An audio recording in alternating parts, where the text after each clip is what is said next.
ओम श्री परमात्मने नमः.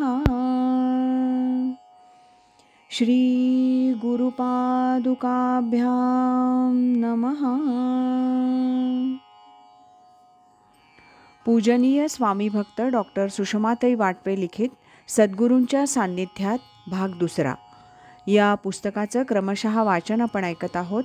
आज ऐकूया या पुस्तकातील 1977 या शीर्षकाच्या लेखाचा भाग 7. स्वामी म्हणतात, आपण सच्चिदानंद रूप आहोत.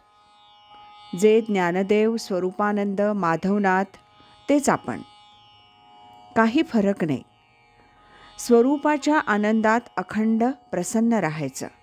कधीही रडायचं नाही. भावापोटी अश्रू आले तर चालतील, पण काही प्रसंग आला म्हणून खचून जायचं नाही. बुद्धीचा उपयोग इतरत्र करायचा. सद्गुरूंच्या ठिकाणी कसलाही प्रश्न यापुढे विचारायचा नाही.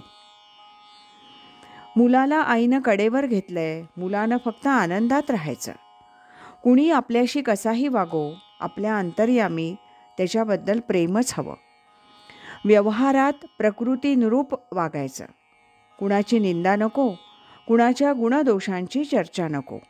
मनात कसलेही विचार न आणता अखंड आनंदात राहिलं पाहिजे. सुषमाताई म्हणतात, तुमचा देह जाणार आणि हा माझा देह काय राहणार? स्वामी म्हणतात त्यावर, नाही ना, म्हणूनच हे ध्यानात हवं की देह जाणार आहे. स्वामींचं हे बोलणं ऐकून मला तर धक्काच बसला. सुषमाताई पुढे म्हणतात, अगदी अनपेक्षित शब्द बोलता आहात तुम्ही. हे अजून कुणीतरी तयार झाल्याशिवाय तुम्हाला जाता येणार नाही. ही सारी मंडळी, हा मोठा साधकांचा प्रपंच कुणावर सोडणार? स्वामी त्यावर म्हणाले, ज्ञानदेव, समर्थ, नाथ या साऱ्यांना असंच जावं लागलं. देह धारण करणं अशक्य झालं की तो टाकावाच लागतो. मी देहानं नसलो तरी तुमच्याजवळ माधवनाथ अखंड आहेतच. सुषमाताई म्हणतात, ते खरं, पण देहानंही तुम्ही अजून आम्हाला हवेत. अजून या मार्गावर खूप चालायचंय याची मला कल्पना आहे. तोपर्यंत तुम्ही समोर हवेत. तुम्ही मध्ये म्हणाला होता की मी अजून 10-15 वर्ष आहे आणि पुढे काही वर्ष अंथरुणावर पडून असेन. स्वामी म्हणतात, हो तसा मी आहे ना, पण या 1-2 वर्षात काय होईल ते सांगता येत नाही. माझी मला खात्री नाही. सारे संत गेले, मग त्यांनी जे लेखन केलं त्यानं पुढे अनेक जण उद्धरून गेले. तरी मी हल्ली फार ध्यानाला मुद्दामच बसत नाही. सुषमाताई म्हणतात, अजिबात बसू नका. तुम्हाला आता ध्यानाची काही गरजच नाही. बाहेरची प्रवचनं फार करू नका असं आम्ही म्हणतो, ते तुमची प्रकृती चांगली राहावी म्हणून. तुम्ही गेलात तर मग आम्ही, स्वामी म्हणतात त्याच्यावर, मी काही आत्ता लगेच 1-6 महिन्यात निजधामाला जाणार नाही आहे. नुसती तुला माझ्या अवस्थेची कल्पना दिली. त्यावर सुषमाताई म्हणतात, पण मग आज एकाएकी हे असं का बोललात? ही कल्पना देखील सहन करवत नाही आहे. तुम्ही असे समोर राहा, मग मी वाटेल ते काम करेन, पण तुम्ही नसाल तर काहीही होणार नाही माझ्याच्यानं. देहानंही देखील तुम्ही समोर हवे. स्वामी त्यावर म्हणाले, तू आणि ती दोघींच्यावर माझी फार भिस्त आहे. सुषमाताई म्हणतात, मी सध्या करते आहे त्याहून जास्त काय करू ते सांगा, मी करेन. स्वामी म्हणाले, तू जास्तीत जास्त जेवढं शक्य आहे तेवढं करतेसच आहेस, पण काही काळ जायला हवा ना. शिवाय तुझ्या मागे संसार आहे, डॉक्टरी व्यवसाय आहे, त्यामुळे तुला या कामासाठी इकडे तिकडे फिरता येणार नाही. सुषमाताई म्हणाल्या, पण मग तुम्ही मला हे माझ्या पुस्तकाचं काम, कशी मी अशी मी, याचं पुनर्मुद्रण वगैरे करायला सांगता, त्याची मला गरज नाही, मी ते सर्व सोडू शकेन. स्वामी म्हणाले, नाही, ते माझंच काम आहे, त्याच्यातही तू मलाच पाहशील. माझीच आज्ञा आहे ती, ते सारं तू करायचं, समाजाला गरज आहे त्याची. सुषमाताई म्हणतात, आत्ता मला त्या शिबिराचं बोलवायला आल्या होत्या, ते तरी कशाला मग? स्वामी म्हणाले, अजून 10-15 वर्ष तू हे सारं करायचं, मी सांगतो ना, ते तुझं काम आहे. सुषमाताई म्हणतात, पण मग त्यामुळे ह्या ग्रंथांचं वाचन होत नाही. स्वामी म्हणतात, आता तुला फार वाचनाची गरज नाही, सकाळचं ध्यान नियमित झालं पाहिजे, मग बाकी जे चालू आहे तेवढं पुरं आहे.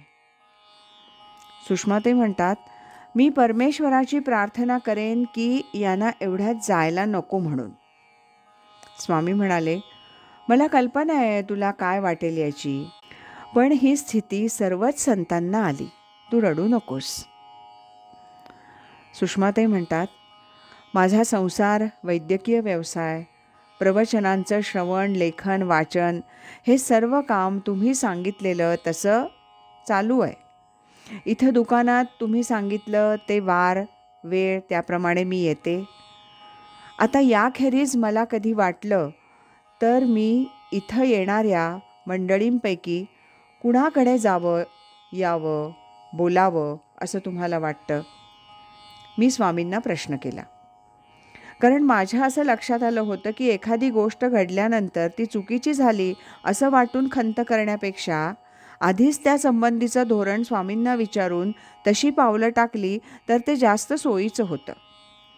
म्हणून मी बहुधा प्रत्येक गोष्ट स्वामींना सांगून विचारून करत असे. अर्थात यातूनही काही लहान मोठ्या चुका व्हायच्या, पण लक्षात आल्या की निस्तरायच्या. काहींना मी स्वामींना विचारून करते याबद्दलच राग यायचा, पण त्याला इलाज नव्हता.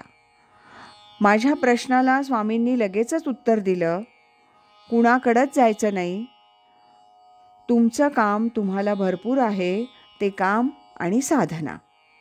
आपण कुणाकडे जायचं नाही, कुणी आपल्याकडे येण्याचं कारण नाही. समोर कुठे गाठ पडली तर 2 शब्द गोड बोलायचे, संपलं. एकमेकांना भेटण्यात अवांतर गोष्टींची चर्चा होते, त्यात वेळ फुकट जातो, मनाला व्यग्रता येते, त्यानं साधनेत व्यत्यय येतो. तेव्हा हे पथ्य पाळायचं. स्वामींनी 20-22 वर्षांपूर्वी सांगितलेले शब्द आजही मला उपयोगी पडतात. स्वामी समोर असतानाही मी हे पथ्य जास्तीत जास्त पाळलं. क्वचित एखाद्या ठिकाणी मी जाता येता 5 मिनिटे जात असे, काही बोलणं होत असे, पण त्याकडेही स्वामींचं लक्ष असे. ते चौकशी करीत, कुठे गेला होता, कोण आलं होतं.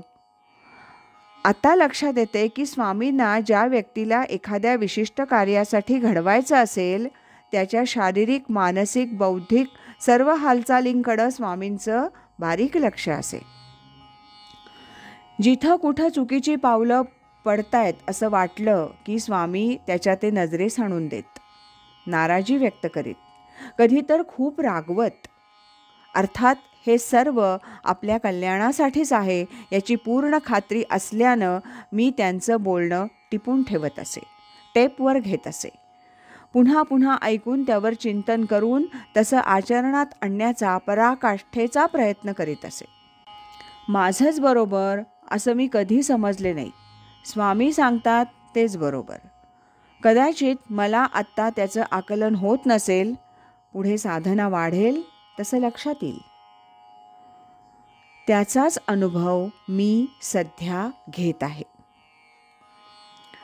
स्वामी म्हणाले, प्रवचन 4:30 ते 5:30 असताना मग इकडे यायला उशीर झाला. सुषमाताई म्हणतात, प्रवचनानंतर भगिनी बोलत बसतात, तरी इकडे यायचं असतं म्हणून मी प्रवचन 5:30लाच संपवते. आता या 15 दिवसात हातात घेतलेलं पुस्तक पुरं करायचे, तेव्हा डोकं नीट राहू दे हं माझं. राहील ना? स्वामी म्हणतात, हो राहील तर. नाहीतरी 1 तारखेपर्यंत प्रवचन नाहीच, तोपर्यंत हे पुस्तक पुरं करा. मग 1 तारखेनंतर चरित्रलेखनाचं काम पुन्हा सुरू करा. एक एक वही लिहून झाली की ती आपण राजाभाऊंकडे देऊ. त्यांनी वाचून झाल्यावर मग तुळपुळेंकडून चांगल्या अक्षरात लिहून घेऊ, जवळ ठेवू. छापायचं केव्हा ते ठरवू. सुषमाताई म्हणतात, ग्रंथालयातील बाई म्हणाल्या, तुम्ही हल्ली पूर्वीसारखं निरनिराळ्या विषयांवर लेखन का करीत नाही? ते समाजाला उपयोगी कार्य नव्हे का? स्वामीजी म्हणतात, त्यांना सांगा, वयाच्या 45 वर्षांपर्यंत असे समाजोपयोगी कार्य मी खूप केलंय.